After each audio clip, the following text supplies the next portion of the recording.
Rise and shine, it's a brand new day. Ken and Ken take the stage, ready to play. Weekdays at 10, the cars on the scene. Coffee in hand, they're living the dream. Question in the voice, got the whole town awake. Bringing fire to the mic, make no mistake. Shows in the corner, spitting out facts. Dropping truth bombs, ain't holding back. Ken and Ken in the morning, feel the heat. From 10 a.m. CST, can take a seat. We live that loud, that break in the mud.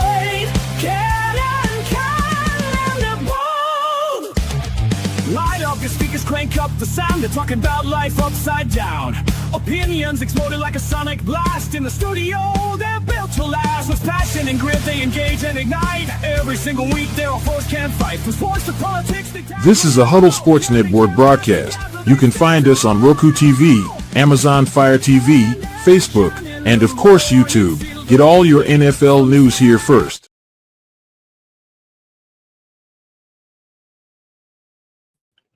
Good morning, and welcome to another edition of Ken and Ken in the Morning. I have no Ken, but look, I've got a Joseph. Good morning, Joseph. How you doing this morning? What's going on, dude? Well, you know, Kansas City still sucks. That's why I'm typing the Raider Nation right now. There we go. Raider Nation, baby. Can we play the Autumn Wind real quick? Play the what now? The Autumn Wind. Yeah. The Autumn Wind is a pirate blustering in from sea. The Raiders have the best theme song too, like the best of any of the teams. I mean, not that many teams have their own theme song, but well, they have fights. Like the Bears have a fight song. Like we've got our fight song, but yeah, it's that's more of the Redskins used to the hail to the Redskins. But I mean, that's like so old school. Like I don't know teams now. I don't know if they'd even do that anymore. Like create their own. the Raiders do, and they play it after they score every touchdown. What the fuck did I come into? We're talking about the Raiders, the Autumn Wind, the theme song. Oh, okay. I'm sure you've seen the videos, right? You're talking about the old NFL film videos, right? Well, yeah, but there's one where they play the theme song of the fight song of the Raiders theme song, whatever you want to call it. It's called the Autumn Wind. Yeah, Lucas says it's not played that much because they only played after touchdowns. Oh. Well, they played it a bunch when they kicked your guys' ass in the Super Bowl. I could say that. Ooh.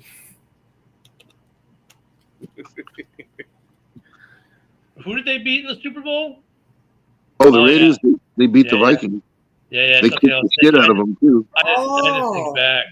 So, hey, we did have a little bit of news yesterday. Not much, but the Bears, there was some free agent signings, a pair of them yesterday.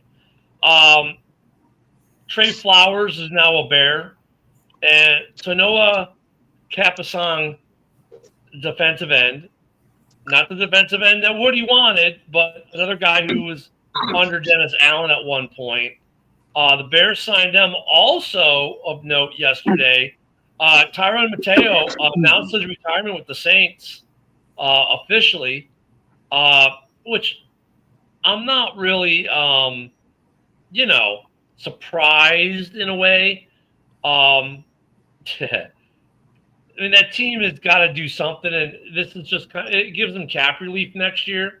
But good way for him to kind of help out the team and just retire. I mean, there's a couple guys who retired at the beginning of camp. I think it's like the third or fourth now that's retired as camp is beginning.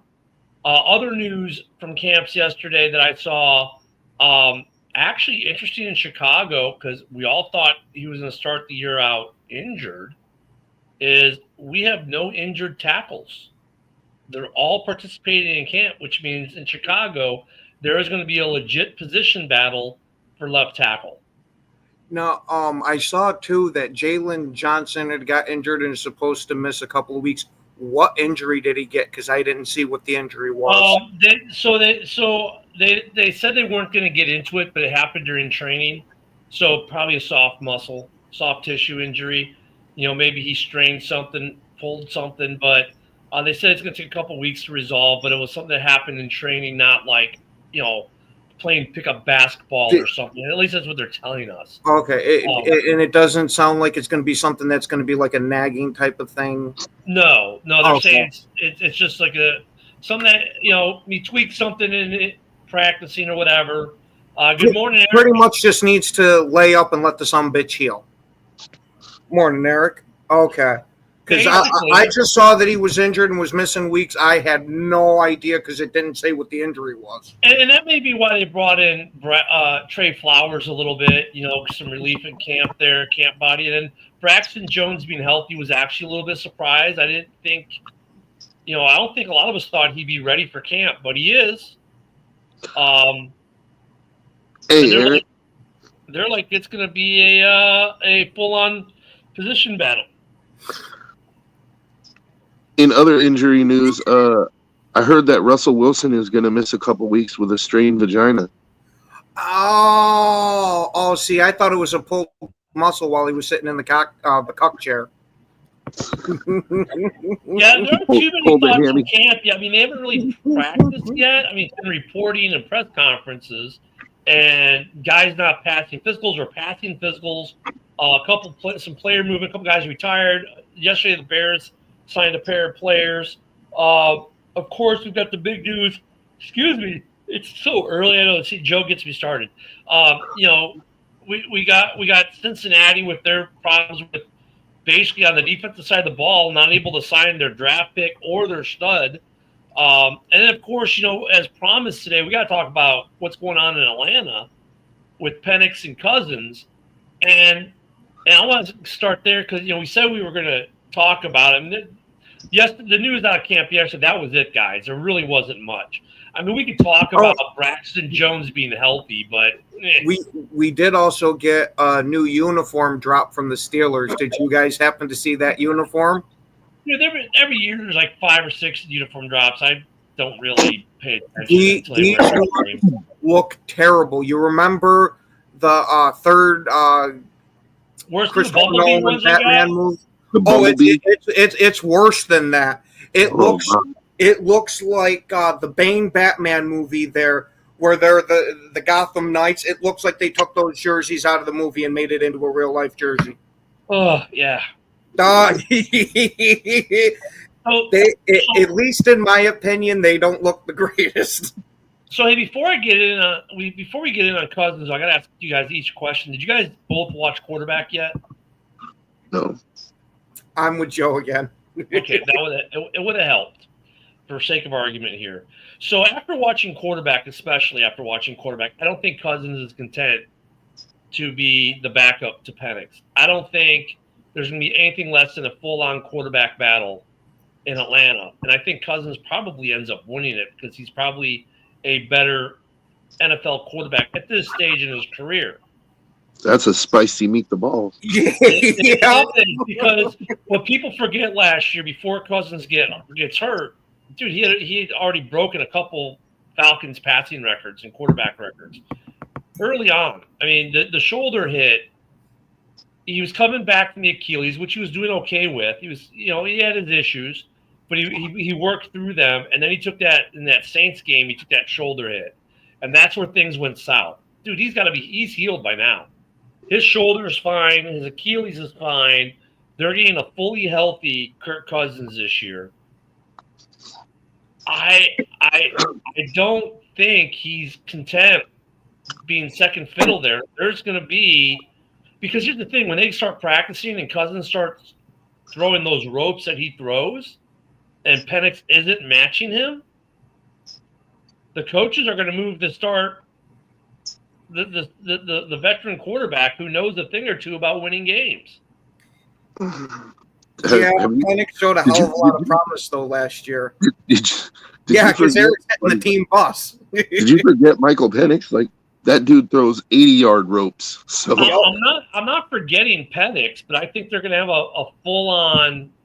Like this isn't one of those things where it's just Penix is a starter and that's going to be it. Like it's not like in Chicago. Caleb's going to be a starter. Well, yeah, because no one's going to match him. But or Love is going to be the starter. Well, no shit, because Clifford isn't Love or any of the backups there, right? This is not that situation. I mean, look at Penix is a promising young player who they took early, but you've got a guy in Kirk Cousins who also will throw up tons of yards, is smart, and can win you games.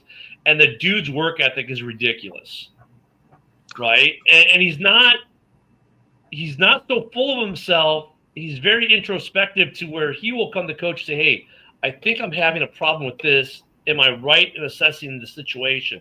Like, he is very coachable, and he's very open to what the coaches are doing. Now, I don't know how Penix is on that, honestly, right? Because we haven't really seen that like we have with Kurt, because with Kurt, they literally open the doors and let us see everything.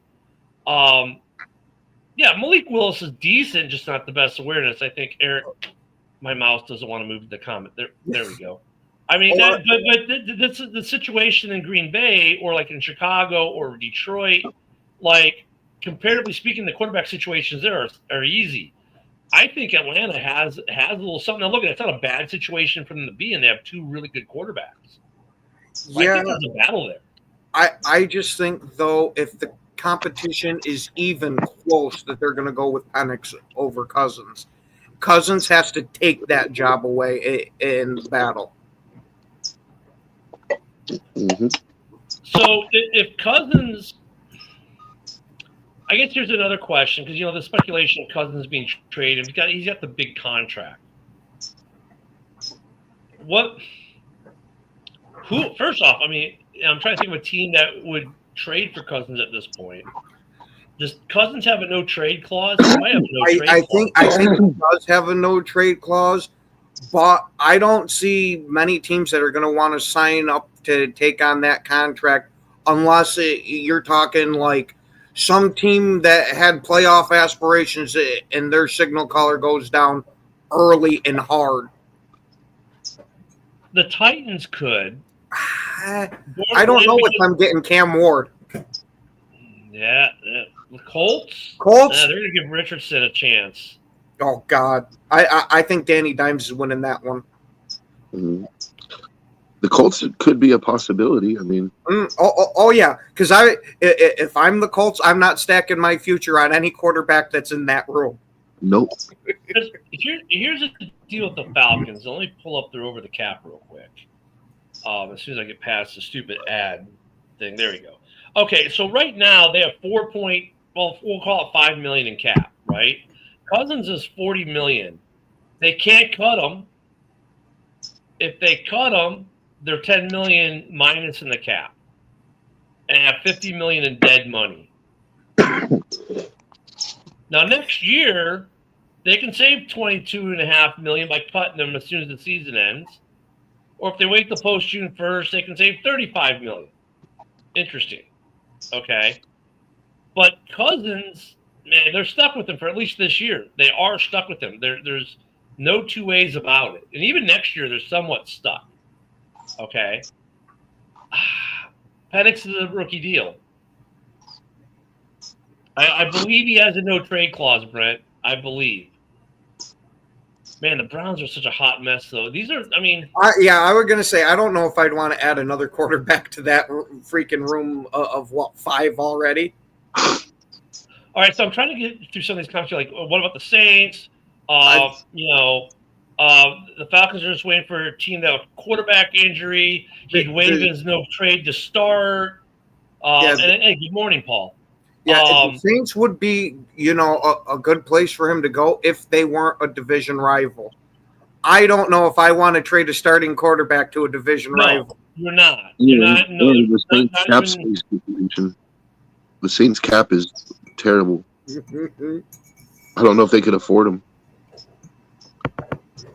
I think they're rolling with Suge. So here's the thing. He's got a $10 million roster bonus due on the 5th day of the 2026 season and 2027 league years, okay? So, yeah. I mean, but this year, he's fully guaranteed. Fully guaranteed this year. It's tough. I mean, he has a massive contract. And so you're looking like, okay, look in the contract. His cap number is $40 million, then 57, then 57. And the thing is, he's good enough at age 37 where, God, he wins free agency. Even if you cut him, someone's going to pick him up. He's still going to get paid. Steelers, when Rodgers fails, I mean, actually, I thought it would have made sense for them to possibly trade for him. But once again, line issues. It's tough. I mean, it's almost like, what were you thinking in Atlanta when you signed him and then drafted Penix? I mean, I get it. Penix showed flashes last year during his rookie campaign for the little bit he did play. What it was Kirk's agent showed up in a ski mask, and Arthur Blank Checks there got a little scared. I don't know why the hell they gave him all that money. Granted, Kirk was worth some money. I'm not going to take that away from him. He proved to be a serviceable starter that could win you a good amount of games. But I don't know about $100 million worth.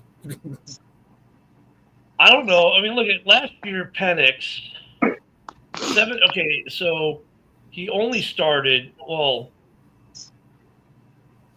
okay, so he's got the last 3 games he started. He's 1-2 as a starter. He's 58.1% completion percentage, an average of 7.4 yards, 3 touchdowns, 3 interceptions, 42 was the long. And you're telling me that's going to beat Kirk Cousins? Well, you're talking about a rookie who started the last 3 games of the season, didn't get the first team reps in training camp. Against the Giants, the Commanders, and Carolina. Those are the 3 starts he had. The Commanders lost a decent one. Yeah, well, they lost 30-24 in overtime. Then they lost to Carolina 44-38 in overtime, the final game of the season. He beat the Giants 34-7. In that game, he was 18-27 with a 66% completion percentage, no touchdowns, and an interception. The only game he was positive in a touchdown-interception ratio was the Carolina game. 2 touchdowns and 1 interception. I mean, honestly, I don't think you don't just hand the job to Michael Penix. He's got to earn it. He's got to beat Cousins out in training camp. Those numbers to me don't say guaranteed bona fide starter. He's got to beat out Kirk O'Chains. Yeah, but they do show a little bit of promise with only a 3-game sample. Yeah, that's my thing. Is the sample is so small, and he's on a rookie deal. That's what I'm saying. You got another year. You can sit him. But if you sit him, it's like you're just wasting. That's year 2 of his rookie deal that you're wasting. Now you already sat him year 1. He played 3 games. Now you're going to sit him year 2. And then you got to, he's going to start year 3. So you get 1 year before you're already looking at extensions, or are we going to get his 5th-year option? The Falcons will find themselves in the same place as the Packers did with Jordan Love. And we all know how you felt about that. Right? How I felt about that is they did the right thing by sitting him for a couple of years. Their problem. Then when the contract came up, what was it about? That's the key difference. With Penix, you can still sit Penix this year. Then you can move on from Kirk at the end of this year, and you've got 2 years basically to judge Penix. And then you come to the 5th-year option or extension after 2 years of starting data. You don't have to start him this year. That's what I'm saying. They've got the luxury of having Kirk Cousins on this roster and being able to start Kirk and develop Penix for another year. And then cut Kirk and save the $20 million, $25 million. Okay, I mean, you're still going to end up with a good amount of dead cap, right? But now you can cut Kirk and you can be okay. You're gonna do if you start Kirk this year and make him a post June 1st cut for 26. Okay, you're going to save $35 million in cap this in 26 and $45 million in cap in 27. You're going to take on $35 million in dead cap still. There's no getting around it. Okay. So but what about now? You start Penix for those 2 years. So in the how much you spend on a quarterback ratio, you're okay, and then you can extend Penix coming in that 5th year.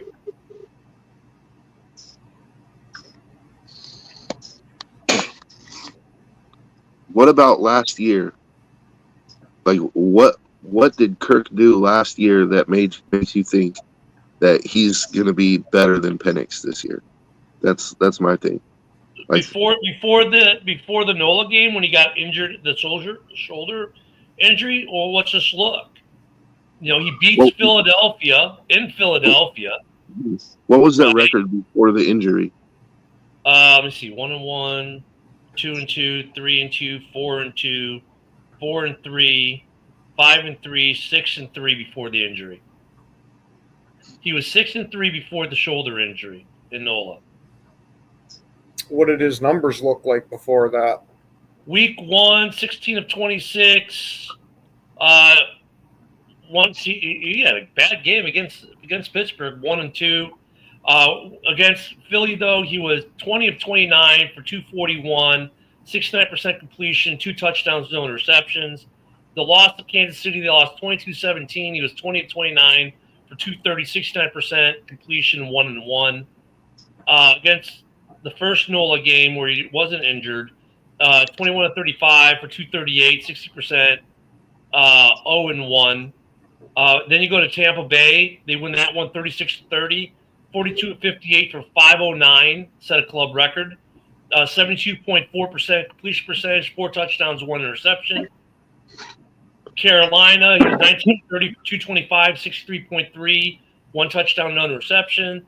In a loss to Seattle, he was 24 of 35 for 232, 68.6, 1-2.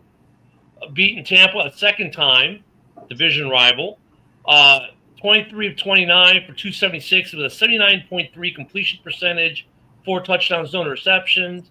Beaten Dallas, he was 19 of 24 for 222, 79.2%, 3 touchdown, no interception, and then you have the injury.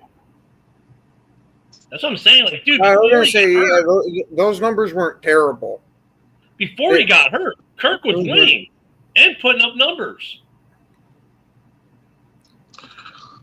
So yeah, Eric, he can. That what I just showed you before that injury, he was still performing at a high level. And look at the teams he beat before he re-injured himself. Right? He beat Philadelphia in Philadelphia. He beats Tampa twice, division rival. Beats Carolina the one time he faces them, division rival. I mean, dude. With those numbers, I'd give him the quarterback battle. Again, and with him being a veteran, he should beat out Penix. But if it's close, I'd still go Penix. Before the New Orleans game when he got injured, okay, so we'll actually even count that because he played that game. He still got injured. They lost 20-17. In the division, for the games he played in the division, of the 5, he was 4-1 in the division. 4-1 in his division.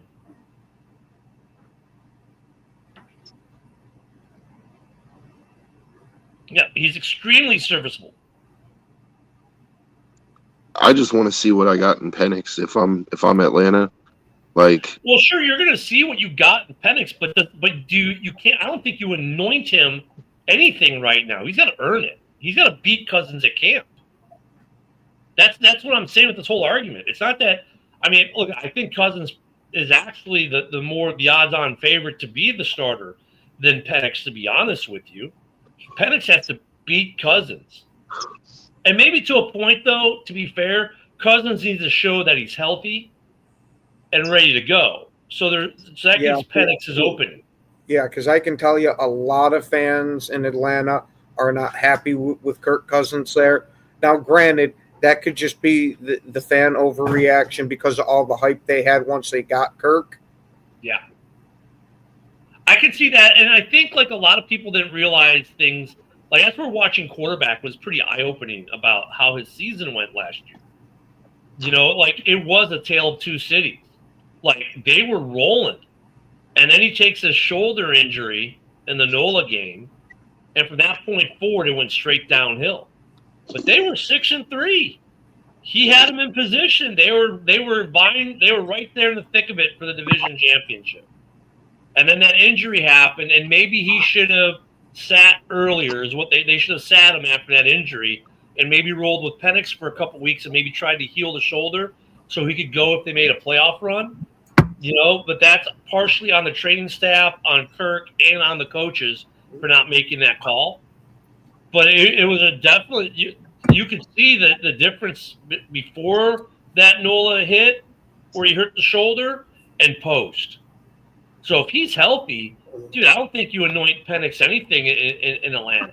Atlanta's got a full-on quarterback battle going on right now, which is great. I think that's great for them because steel sharpens steel, right? I mean, that should make them a lot better if these guys are having to dog it out right now, right, and play at that level. There's no, as Grady Jarrett says, there's no ramping up. You just go full bore. I love that comment from Grady Jarrett yesterday when he did his press conference for the Bears. He's like, they're like, oh yeah, so like, you're 11. Do you know how to ramp it up? He's like, there is no ramp it up. You go 100% every day. I think that's what you got to do with Penix and Cousins right now. They have a legit battle for quarterback in there because look at the arguments that Joe's making, that you're making. It's not like obviously it's not that clear cut. Like Cousins is the better quarterback, no doubt. But there's a big push for Penix because of what happened at the end of last year from the 3-game sample we saw. Mm-hmm. I don't know. I mean, is Kirk better now? Yeah, probably because of his experience. But honestly, experience is the only thing I give him over Penix. Penix has superior arm talent, superior mobility. Like when it comes to the physical part of it, like Penix has it hands down. Like the mind for the game. Yeah, Kirk has the mind, like the veteran mind for the game, but that's something that you don't expect a rookie to have. So give Penix the time and see if he develops it. Like, that's my thinking is you already put Penix in once. Like, why not just roll with him? And you have at least with Kirk, if you're stuck with him this year, you have a really good backup in case, something happens to Penix. Yeah. Or if Penix's development isn't coming along as fast as you'd like, you can always go back to Kirk.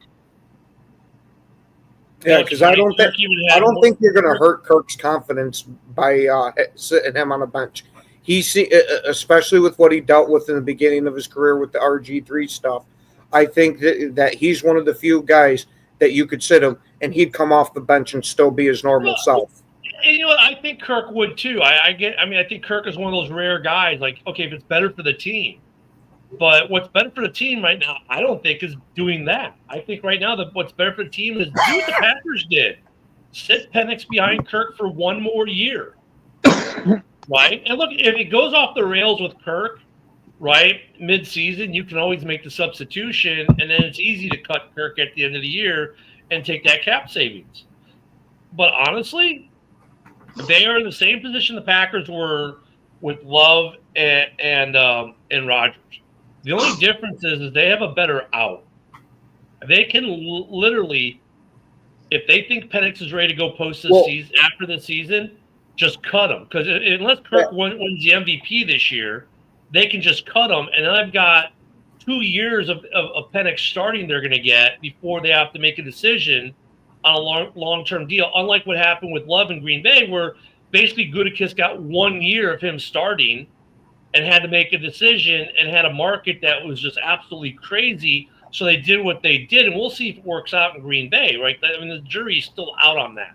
If that contract that Love signed is actually, if Love is going to earn that money. I think with Penix, they've got a similar situation, but they got a little bit of an easier out because they can more easily get rid of Kirk at the end of this season than Green Bay could have gotten rid of Aaron Rodgers. Yeah, because Aaron Rodgers was an established guy for Green Bay for many years, where Cousins is still is the new guy there, to where there's not that team loyalty, or you don't have the fan bases that. But they don't care about the fan base when it comes to the business side. Business wise, they couldn't cut Rodgers because the dead cap was monstrous compared to what Kirk's is. Financially, it was harder on Green Bay because of the way Aaron was structured. Well, so, and Rodgers was winning MVPs too, and he won the MVP. Yeah, that makes it a lot harder to cut a guy. That's what I'm saying. So if you're Atlanta, you have a similar. You can do what Green Bay did, but you can do it better, in a sense, in terms of. And what I mean by that is that you have the ability to get 2 years of Penix starting before you make a decision how big of a contract you're going to give him versus one. And that is a big difference to see 2 years, because I'll tell you what, I think if Jordan Love were to sign his contract this year, I think that the contract would have been different. I don't think he would have gotten as high of a contract within the quarterback structure of the NFL as he got last year. Yeah, maybe instead of 55, they might have gave him 50, but yeah. I can kind of see what you're saying with that one. So Penix, they've got that situation. Like, if Kirk is healthy and ready to go, I think they go with Kirk, and Penix is just your guy in waiting, taking the year, learning from Kirk. And if Kirk gets hurt, then great, you insert him and you go. And Kirk, it's been nice knowing you, because then they have a great excuse to cut him. If Kirk gets hurt again, or if they're out of it, they have a real easy out on Kirk. And then it's easy to go with Penix. And you can justify it a lot easier, business-wise, fan-wise, everything else. But just because Penix had 3 games where he went 1-2 and it wasn't even positive on TD to interception ratio or completion, his completion percentage wasn't bad. I mean, yeah, it shows promise in 3 throwaway games at the end of the year where I don't think any of those games meant anything to anyone, except for maybe New York. No, I was going to say Washington. Yeah. The Washington game meant something to Washington, but the Giants game was throwaway by that point, and so was the Carolina game. So, he loses. I mean, yeah, I don't know. But there's also a key piece of information that we haven't talked about. Penix is already 27. He was old when he got drafted. He was 26 when he got drafted. Mm-hmm. So are you really going to sit him like? Well, he's 25. Prime 25. Years. He's 25. He's 25 right now. Yeah, born 5/8/2000. So he's 25 for this season. Okay, so I don't know. That's the thing is, like, you've already lost a couple of years potentially off of his career. The prime years are right now. I get that, Joe, a bit, but at the same time, does age really matter too much with quarterbacks, especially with how we're seeing a lot of guys play a little later now? No. I'm not talking about longevity. I'm talking about prime years. Oh, okay. It's like right now, Penix should be coming into his prime years, and so not really, their prime years are like 28 to 33. It seems for a lot of guys. I mean, Lamar hit his prime into his coming into his second contract more than his first contract. I mean, I don't know. I mean, I don't think it hurts them to start Cousins and have Penix and wait. They're really it's for everyone's like, oh my God, Atlanta's so jacked up. You spend $100 million on Kirk and then you draft Penix. You're stupid. Well, wait a minute, are they really? I mean, they could have Penix sit behind Kirk this year, and Kirk has a football knowledge. Like, if this guy doesn't own a team or get into coaching when he gets out, something's wrong in the universe. The dude is super smart. He knows football. He's a great mentor, and he mentors Penix. That's the other thing. He's willing to mentor and coach the guy who's going to replace him. I would say you run with Kirk and let Penix learn more situational football, more ethic, more everything from him. And then if Kirk gets injured again or you just can't win games, you can make the change. And then you cut him, make him a post-June 1st designation and save $25 million. And now you've got 2 years to really judge Penix as a starter before you give him a big contract. What's up, brother? Good to see you this morning. We're talking about Penix versus Cousins and what's going to happen there in Atlanta this year. Yeah, QBs are 27 to 33s when they hit the prime. That's what I'm saying. Like they show good flashes early. Like you can get an idea of where their trajectory can go. Like you got that with Love That's what I was just about to bring up too, because Love is just 26 this year, and we're talking about him being on that cusp there. Of is he going to come into his own and take that massive step there with him being 26 now and going to be going into 27? So yeah, I could see that for prime years. It's a football talk show, Eric. We talk football here. Watching his TV shows, always following. No, I mean, yeah, he's just kidding at the end. But I mean, but like it really opened your eyes up to like what happened in Atlanta with Kirk last year with the injury, and just like you got to see how his ethic is, and like he is a rare bird in the sense that he is going to do what's best for the team. But I think right now what's best for the team is to start him and to grow Penix. And then at the end of the year, he goes his way and Penix takes over. With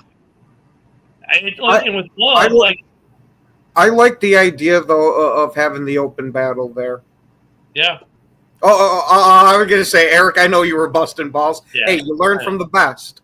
And Dom tried to be here, but he couldn't get his lunch for this time. So, unfortunately, we got one Domless.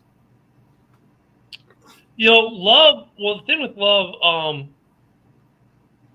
extensions. I mean, we can get into that, too, later. But here's the thing with Love. Like, the first half of his first year as a starter was kind of rough, right? It started rough in week one. The first half of week one, oh, my God. And then a certain running back who now plays for Minnesota busts that game wide open, creates opportunity, and Love executes. And then Love, the rest of that first half of the season was kind of up and down. He had flashes, but, and then the second half he took off, and so they gave him the big contract.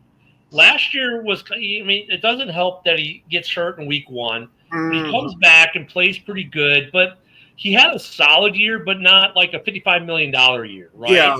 So for him, it's like, this is that year where he's got either like, okay, I'm worth the $55 million, or they might start relooking some things in Green Bay.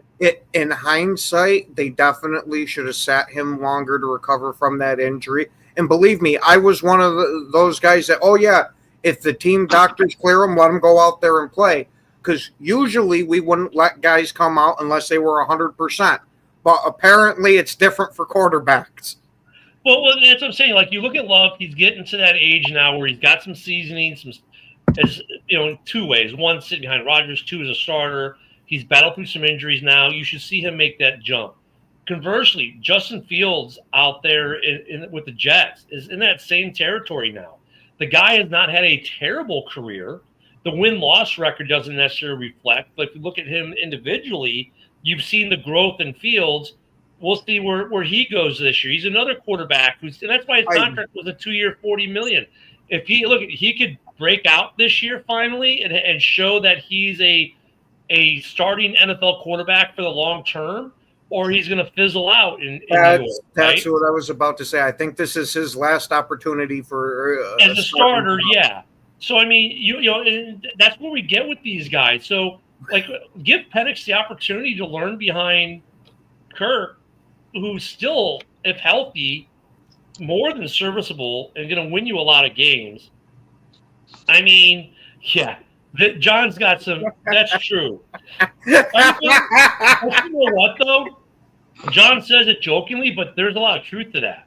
I don't know. Because honestly, there is. Because look at, how did Tom Brady get his job? Man, you got to feel for Drew Bledsoe. That happened to him 3 times in his career. But I mean, if you think about it, if you're doing well last year. Hold on, not to interrupt you, Ken, but one of them was J.P. Lossman. And Bledsoe, most of us would agree he was a pretty decent quarterback, but getting beat up by J.P. Losman's a major black mark on this guy's record. I mean, if I'm Jordan Love last year and I take that injury in week 1 and now Willis is coming in and he's winning games, he's doing good. Yeah, dude, you definitely want to hurry up and get back. And Eric's like, that's ridiculous, but I'll tell you what, it's not. In the back of his head, he's like, if I don't get back, I could lose my job. And yeah, he was threatened, dude. I'll tell you what, if Willis, let's say he doesn't come back and Willis keeps winning games. Okay. That starts to stack up because unfortunately, us Packer fans heard a lot of Packer fans out there saying, "Oh yeah, we should start Willis. We should start Willis." I remember hearing that last year too. So freaking stupid. But you know what though? But in the back of his head though, you're thinking, well, shit, I gotta hurry up and get back. And all these guys, when they get hurt, I gotta hurry up and get back, or the guy behind me might take my job. And that's a reality in the NFL that as fans we don't necessarily think about. But look how well that's because they constantly tote that, oh, an injury, you won't lose your job and all that. They say all that shit, but they do. There's a good third of the time where that's just not the case. Well, look we start out talking about Penix and Cousins. Cousins sat last year due to injury. Mm-hmm. And now, like, Joe's like, well, you lost the job. It's Penix's now. Well, if I'm Love last year and Malik Neighbors plays 2 more games, once he wins those 2 games, does Love come back onto the field? If he's winning games and is the hot hand? Maybe not. I mean, look, if it changes the situation drastically. If the guy who you're starting is winning and putting up good numbers, you may continue to start him. Yeah, but after you just gave Love that big contract, I don't know. Yeah, that's the thing.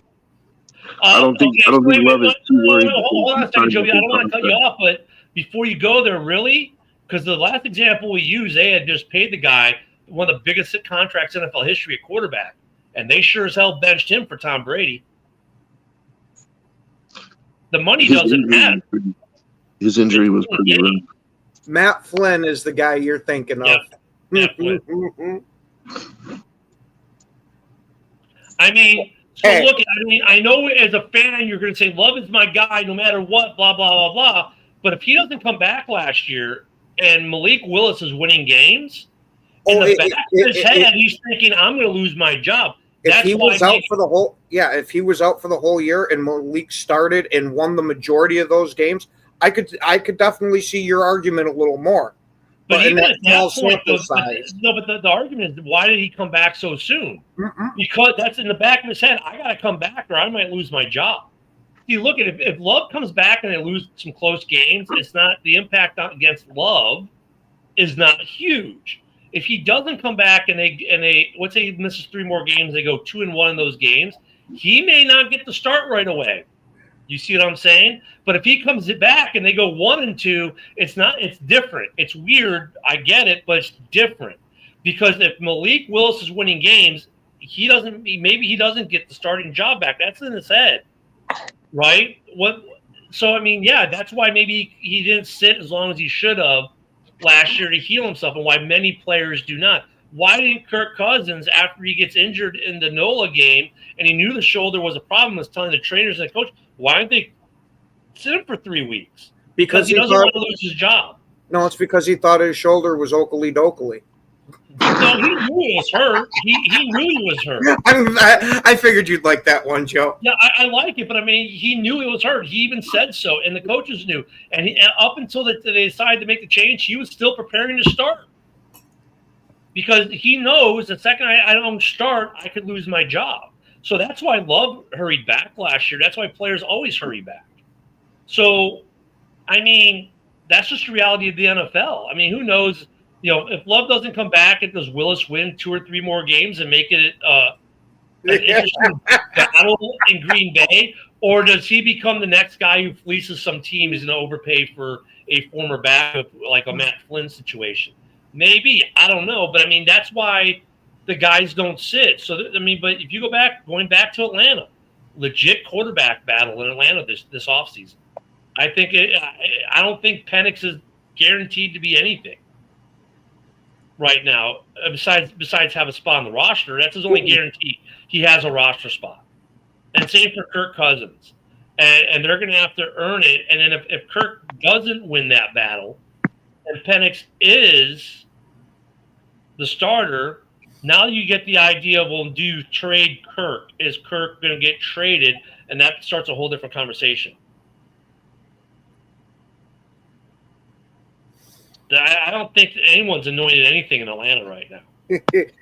Are you sure, Eric? Are you sure those weren't just reels that you learned it from? Eric wasn't even alive when that show was on.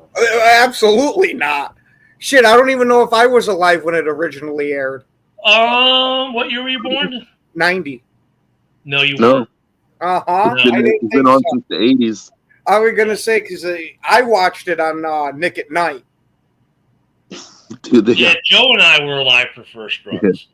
Yeah, they got this hilarious meme of Ned Flanders. He's making this funny face like this, and it says, when she keeps slobbing on the diddly after you bust the nutterino. Yes! Dude, I have that fucking meme saved in my phone. Slobbing the diddly. Hilarious. So yeah, legit position battles are going to happen this year, which I love to see. I don't disagree with you about Penix and Cousins having a battle. I'm looking at it from the perspective of like Penix. You already threw him out there, and I get the idea of sitting him behind Cousins. Like, not many teams do that anymore, so there could be a benefit to that. But to me, the only way that a quarterback is really going to learn is to be out there playing and making the mistakes. And so, to me, if you're not going to start Penix, you're sort of just hindering his development. Yeah, but if they can win a division title now and make a playoff run, that's what they want to do, right? And then the transition really quick. Eric, this whole Dart thing in New York, that's another one. And they've got 3 quarterbacks in New York to deal with.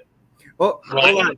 Eric, what I want to know is, did somebody bury Russ in the pet cemetery? Because that's the only way he's getting a career turnaround. And look at Woody brings up even another good quarterback battle. That's a backup quarterback battle is Bagent and Keenum, right? Like, so here's the deal. Chicago signs Keenum, but they've got Bagent. Both are on 1-year deals. Both are guaranteed their contracts basically for the year. So one of those guys in Chicago may get cut or traded because I don't think they're carrying 3. In New York, you've got 3 quarterbacks under contract. One you traded back into the first round and gave up capital to get in Dart. The other 2 you paid good money to. Are they going to carry 3 as well? Yeah, I think from the contracts that they signed, if any of them's going to go, it's going to be Russell Wilson, since his was only a 1-year deal. You're welcome, buddy. Anytime. Now, Russell's on a 1-year deal. Crab Legs is like 2 or 3. 2-year deal, I believe. Yeah, Jameson Winston's a 2-year deal. I don't think the money matters as far as which one's going to cost him. Hurt him the most on dead cap this year. Part of what I think helps Crab Legs stick around is that he's kind of taken Dart under his wing, and Dart's really responded well to him, so they might keep him as a mentor type of thing. And Winston, you could make I think would be more willing to be a backup than the other. Yeah, Russ, I think if you make him a backup, you got yourself one hell of a locker room issue that's about to happen. No, Eric, I don't think they're a sleeper team at all, man. I think they're going to make some noise just because of their defense. Their defense up front alone is going to make noise. Russ is only a backup in his own bedroom. Yeah. Man, did you see into the future with that comment? I mean, but that's another situation, a little different than what they've got cooking in Atlanta. That's going to be interesting to watch. A good quarterback battle there. Of course, Dorn's made his Dorn comment of the day, but the Bagent Keenum backup battles. I mean, interesting in Chicago. Yeah, they're going to have a real good D line. Woody's correct in New York. But the question, though, when you go to New York and Chicago is, like, are they going to carry 3? Now, look at Case Keenum, looking at his numbers. Like, if the Bears cut him, I don't think anyone cares. They signed him for like $1 million, right? Like, him and Tyson Bagent both are making about the same amount of money. I think you can cut Keenum. No one's going to really bat an eyelash. I think if you cut Bagent, he probably stands a better chance of signing a contract elsewhere because he's, well, much younger and has more upside than Keenum does, who's now been in the league, 10, 11 years, and really, his best days are probably done. He's a damn good backup. Yeah. I don't know. Hey, hold on, Joe. Is that the name of Sierra's new lover, the Beast? Going beast mode. What did he say about Brock Bowers? I didn't. There you go, Joe. So Case Keenum career numbers aren't great, right? Just to go through this again, like last year he was with who was he with last year? Well, so last year's games, or he was with Houston last year. He had 2 games played. His stat line was, let me see, 23 stat line, 2 games played. He was 34 of 53 for 64.2%, 291 yards with a touchdown and 3 interceptions. That was last year. In 2022, 2 games played. Really, he only had 7 pass attempts. In 2021, he had 72 pass attempts. In 2020, 10. His last meaningful football really was in 2019 with Washington, right? And now that's it. So, like, if the Bears cut him, dude, like, it's not going to – oh, my God. And really, in Secret Bagent, man, same thing. I mean, but Bagent will probably get a contract because he has more upside than Case Keenum does. So I don't know if the Bears – That's honestly why I think – yeah, that's why I think the Bears would keep Bagent over Keenum. Keenum's the veteran, and he can help mentor Caleb and all of that. But I honestly think Bagent would be the better backup. And honestly, Bagent's a veteran now, too. This is year 3 for him. He doesn't have all the starting time. He has that little bit of starting time he had in year 1. He's technically a veteran, but I don't know how big I'd put those letters. But coaches last year had talked about, like, how Bagent is very much a student and football smart and almost like a coach himself. Like, and Caleb has talked about how Bagent was able to point out lots of things too. So, and the thing is, those two have great chemistry already together. That's the other reason I think you keep Bagent. Him and Caleb have great chemistry, and they work a lot together, and they work well together. Well, that, and how many times have we seen backup quarterbacks understand the game so well that they become head coaches after they've spent their time as backups? Yeah. And that wouldn't shock me, at least so far with Bagent, if that's the path it starts to go. I'm not anointing him that now. I'm just saying it's a possibility. Bagent's dad just needs to stop talking football and just stick to arm wrestling. I love his dad for arm wrestling. He's got some great videos out there. But, I mean, he just needs to stop talking.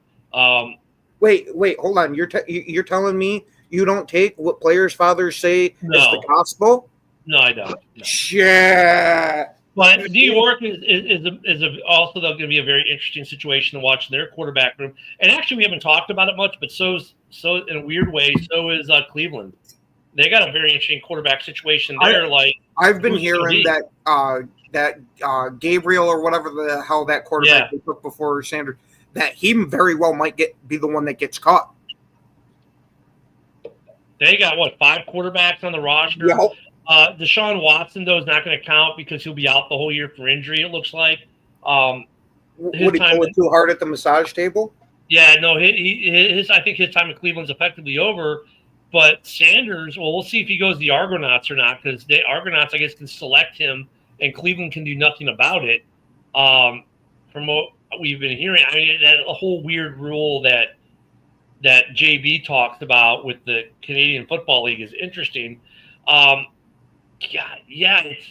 Cleveland's going to be an interesting story to watch in their room. And then, of course, we go to Cincinnati, which doesn't have a quarterback issue, just has a defensive contract issue. And how that – so camp has got some interesting stories so far, guys, and we're day one. Is it getting to the point where Cincinnati might as well not even field the defense because the other team's going to go down and score immediately anyway? If you got Pickett as your projected QB1 on the first day of training camp, you got problems. I'm going with Grandpa Joe over that. Hey, I'll tell you a team that doesn't have a quarterback issue right now. The Raiders. They know who their starter is. They know who their backup is. That's as long as he doesn't get his jaw broke again. I mean, they got other issues in Vegas, but at least Gino learned his lesson. He pays the guy his money now. Like, he learned his lesson. It only took him having to get his jaw wired shut once to learn. And then Detroit's going to be fun to watch to see how many more of their players end up on the IR before the season even starts. That's where we got to start our own NFL behind-the-scenes show and just follow Eric around with a camera as he's Tanya Harding every one of these Detroit players. I think the Lions are going to be in for a rough – the fan base doesn't want to hear this, but I think they're going to be in for a rough season, man. I mean, between the players they've lost to free agency and retirement, between the brain drain in the coaching rooms, and now with all the injuries stacking up again, and you got guys coming back from injury, and look at – is Hutch going to be Hutch? Look, for your sake, Lions fans, I hope so. But we don't know until they start playing. I mean, geez, it's like they had a great run, but it's just like all of a sudden they hit some brick wall, and now it's like I think they could be poised. I'm not going to say they are going to have a rough season, but they are poised to have a pretty rough season in Detroit if things keep trending the way they're trending. Mm-hmm. I mean, God, you got to feel for Lions fans, man. You really, Eric's already got his sights out. I don't really feel bad for Lions fans because they've been most Lions fans because they've been so obnoxious these last couple of years. Yeah. Like they kind of deserve to have their balloon popped and come back down to earth. Look, they've been basically like Packer fans have been for the last decade or so. It's just they've been louder than Packer fans. Packer fans are just as bad, but they're a little more subdued about it than Lions fans have been. I mean, it's just. I was going to say, at least we win shit occasionally, which is something Detroit has never done. I mean, at least Green Bay can say, hey, at least we win a playoff game every couple of years when we win the division all the time. And we are the best of the worst, and they can take a little tongue in cheek with it. Whereas the Lions were like, well, we're the best thing since the invention of the wheel. It's like, okay, guys. Like I said, the NFC North this year, flip a quarter. It looks like the AFC North might be the same way. The AFC West is going to be really interesting. We got some great quarterback battles in camp, some good position battles across the board. I'm surprised for the Bears, for instance, that Braxton Jones is healthy and that there's going to be a left tackle battle in Chicago, and that's good for Chicago, right? There's going to be good depth in the tackle position. That's something I wasn't counting on. So I'm liking the way camp is starting. Yes, yesterday was report. Today we start to see some things. Maybe over the weekend we start to see some things. Of course, we get football next week, right? Was it Tuesday we get the Hall of Fame game? Is that Tuesday or Wednesday of next week? I don't remember exactly when it is. Hold on. Yeah, we've got like a minute left. I think it is next week. It's like either Tuesday or Wednesday is the Hall of Fame game, isn't it? Oh, here we go. I hate when it doesn't. July 31st. So, yeah, we're 8 days away. A week from tomorrow is the Hall of Fame game. And we get to see the Chargers and the Rams, whoever's still healthy for the Rams, play. So, guys, it's football. So prepare. Get ready. Watch that clickbait come across of all the guys who are getting cut are disappointing people and they're probably injured. I don't know. But great discussion this morning. Thanks, everyone, in the comments. Thank you, Ken. Thank you, Joe, of course, as always, for being here. Today's Wednesday. It's a busy day. We got the MMA show this afternoon. We have House Hall, which will be Woody-less tonight because he's traveling. But supposedly Mike the Bear fan is making an appearance. Ooh. So everyone enjoy your Wednesday. Enjoy the fact that football is back. and that summer's coming to a close, so you better get out, enjoy the beach, enjoy the pool, and do all those summer activities while you still can. Everyone have a great day, and we'll see you back here tomorrow. We'll be talking about some of these camp battles a little bit further. Have a great one, everyone. Peace.